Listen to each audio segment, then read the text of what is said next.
fé e acho que com fé eu vou conseguir tratar sobre esse tema, que não é um tema fácil, é um tema extremamente complexo. A gente sabe que no nosso dia a dia, principalmente para quem está advogando, nós estamos a cada dia que se passa mais enfrentando questões que dizem respeito às partilhas de bens que passam pelas sociedades, né? De fato, como diz o professor Mário Delgado, que eu não sei se está aqui presente conosco agora, mas o professor Mário Delgado tem dito que nós estamos passando por uma fase de pejotização da família, né? À medida que o tempo passa, nós estamos organizando o nosso patrimônio através da pessoa jurídica, não só necessariamente em razão das holdings, que está aí nesse momento de ebulição entre nós, mas muito por conta mesmo da necessidade que nós temos de se organizar através das pessoas jurídicas por conta do tributo que é envolvido hoje no Brasil, quando a gente vai explorar uma determinada atividade nossa, né?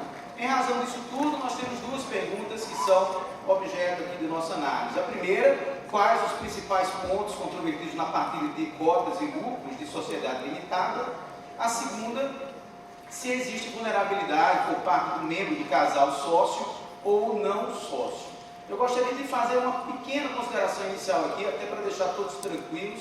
Nós temos que fazer um recorte aqui nessa explanação, caso contrário a gente vai ter uma série de dificuldades para tratar sobre outros assuntos que são importantes. Então aqui, para mim, só interessa levar em consideração as sociedades limitadas. Eu sei que isso já deixa todo mundo aliviado. Normalmente quem trabalha em direito de família não gosta de trabalhar com direito societário, porque a gente lembra daquela aula do professor de direito societário, que tratava de sociedade em conta de participação, sociedade em nome comandita simples, sociedade de corações, enfim, ninguém gosta disso, né?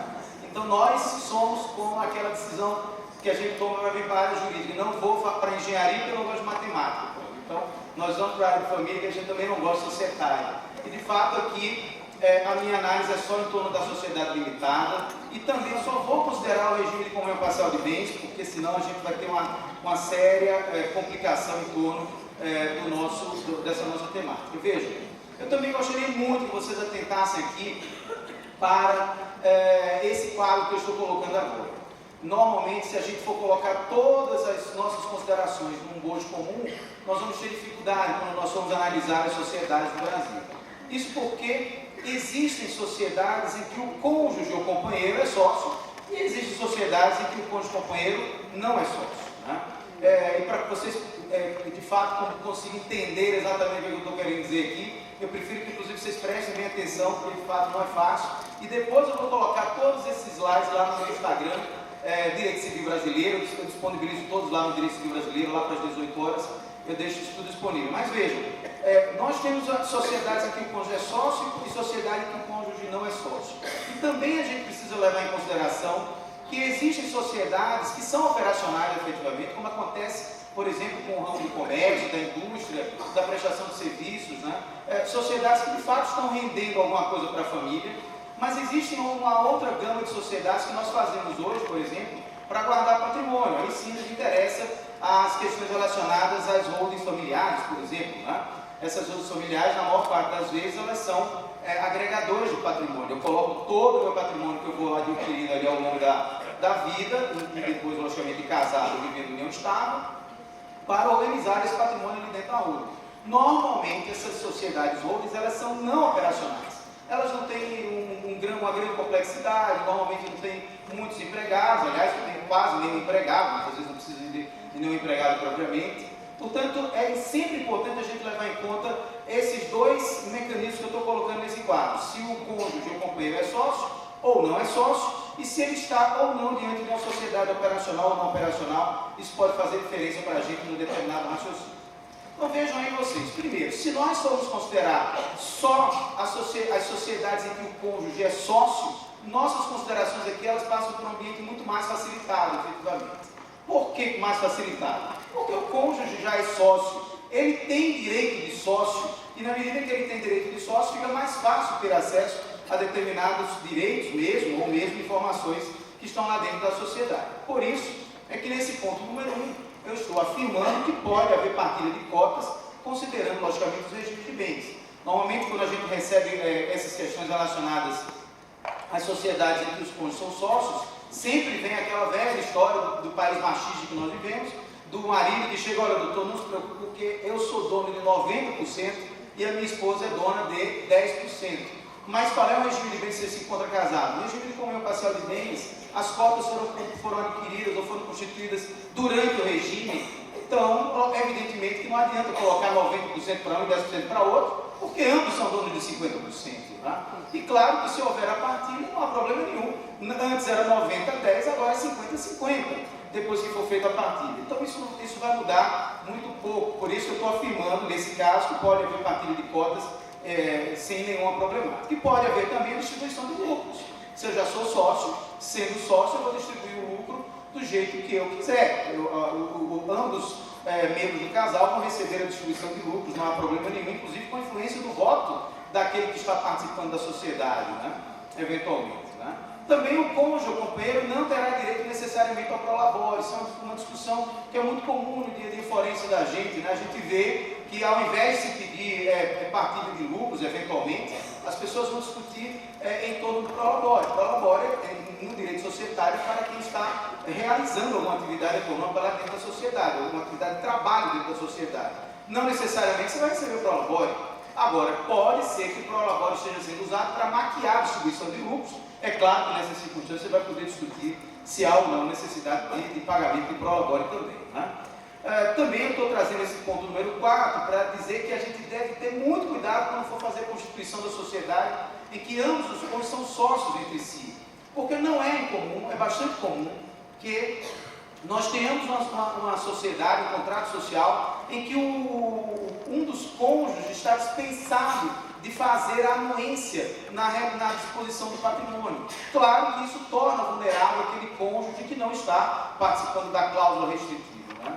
Tanto é que eu acho, e já passando por esse ponto número 5 desse slide, que não havendo essa cláusula, e eventualmente o juiz, por exemplo, no caso concreto, analisar que aquela sociedade está sendo usada para fraudar o patrimônio, não há dúvida nenhuma que ele pode adotar medidas restritivas, como, por exemplo, ou bloquear o patrimônio, ou então dizer que o patrimônio só vai ser alienado mediante a participação de ambos os cônjuges. Né? Portanto, essas são circunstâncias que a gente deve levar em consideração quando o cônjuge ou companheiro é sócio.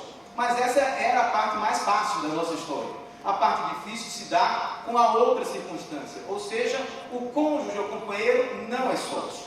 Quando o cônjuge ou companheiro não é sócio, de fato a situação fica um pouco mais complicada e, de modo geral, ela é resolvida a partir do artigo 1027 do nosso Código Civil.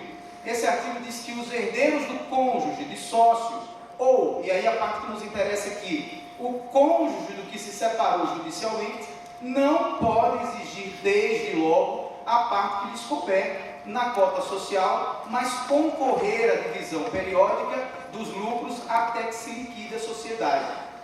Esse artigo é um artigo importantíssimo nessa matéria que nós estamos tratando aqui. Vocês vejam que ele é riquíssimo, em poucas palavras ele é um artigo muito rico, porque ele fala do cônjuge que se separou judicialmente. Na verdade, a gente já sabe que o nosso STJ uniformizou o entendimento no sentido de que o equivale mesmo, de fato, quando se encerra a sociedade conjugal, exatamente o momento da separação de fato. Portanto, a gente não considera o que está dito aí em razão do avanço da própria jurisprudência do STJ, né? E vejam que ele está vedando a entrada do cônjuge não sócio na sociedade. Isso é um ponto que também é importante para a gente na leitura desse artigo 1027.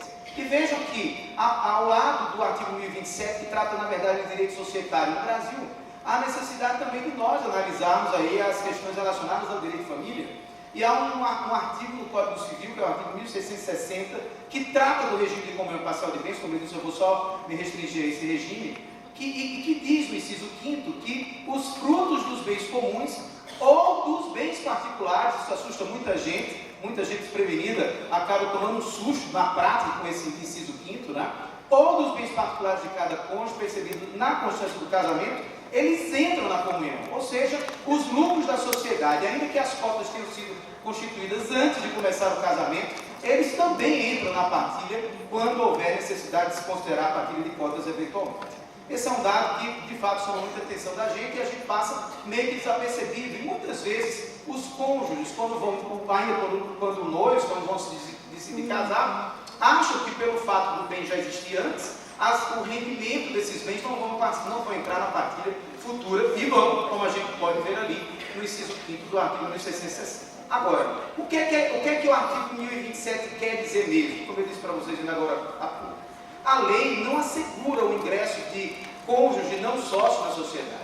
O que a lei assegura é que um cônjuge não sócio, ele pode participar do rendimento dessa sociedade. Porque como vocês viram ali, naquele artigo 1027, já caminhando ali para esse ponto número 5, quando eu digo, na verdade, que aqui é um direito de receber os lucros, se houver, porque pode ser que não haja lucro, e o equivalente econômico, que na verdade é um direito de crédito. O cônjuge não tem direito de entrar na sociedade, ele tem direito de apurar o crédito. E aqui vem um ponto muito polêmico de fato, que é o seguinte: que crédito é esse que eu vou apurar? Me parece que a melhor circunstância de nós levarmos em consideração aqui, para nós levarmos em consideração, é que nós vamos partilhar o crédito daquele momento em que se extingue a sociedade conjugal, que é, na verdade, o momento em que há a separação de fato do casal. É ali que nós precisamos fazer uma fotografia da sociedade. Essa fotografia da sociedade, ela vai se converter num crédito. E é a esse crédito que o cônjuge passa a ter direito. Aí vem uma questão importantíssima. Se vocês pararem para ver aqui um pouquinho melhor, eu vou voltar só um pouquinho aqui, acabei passando aqui, mas enfim. E era importante que vocês vissem aquele ponto final, mas eu acabei passando, voltando e não voltou. Mas o fato é o seguinte, é que nós precisamos ver lá, que nesse artigo 27 do Código Civil, que eu tenho ele aqui, ele diz que o cônjuge vai concorrer à divisão periódica dos lucros até que se extinga a sociedade. Deixa eu ver se eu consigo voltar aqui. Estou conseguindo voltar aqui, mas vamos lá. Até que se extinga a sociedade. E em que momento se extingue a sociedade? Bom, quando alguém vai pedir essa dissolução. Mas o grande lance é que eu também não posso ficar o tempo todo à mercê de um ou outro para fazer a extinção da sociedade, como vocês podem ver aí nesse artigo 1027. O que implica dizer que eu particularmente acho que enquanto não for pago aquele direito de crédito ao qual eu me referi, neste número 5 que nós estamos, no número 6 que nós estamos tratando aqui ainda agora há pouco, enquanto não houver esse pagamento, na verdade o cônjuge vai continuar recebendo os lucros da sociedade até que haja efetivamente esse pagamento, né? E mesmo que ultrapasse, aqui é outro ponto polêmico, mesmo que se ultrapasse o tamanho do crédito que eu tinha, o problema é daquele cônjuge, na verdade pode surgir aqui um grande conflito, né? O problema é daquele cônjuge que está mais interessado em extinguir ou não a sociedade. Se eu estou querendo não pagar os dividendos, então corra para fazer a dissolução. Por outro lado, o outro pode estar querendo adiar a dissolução, justamente para continuar recebendo os dividendos que a sociedade pode lhe dar, em razão do artigo 1027 do Código Civil. Esse é um ponto polêmico também, e que sempre requer uma melhor análise em cada caso concreto.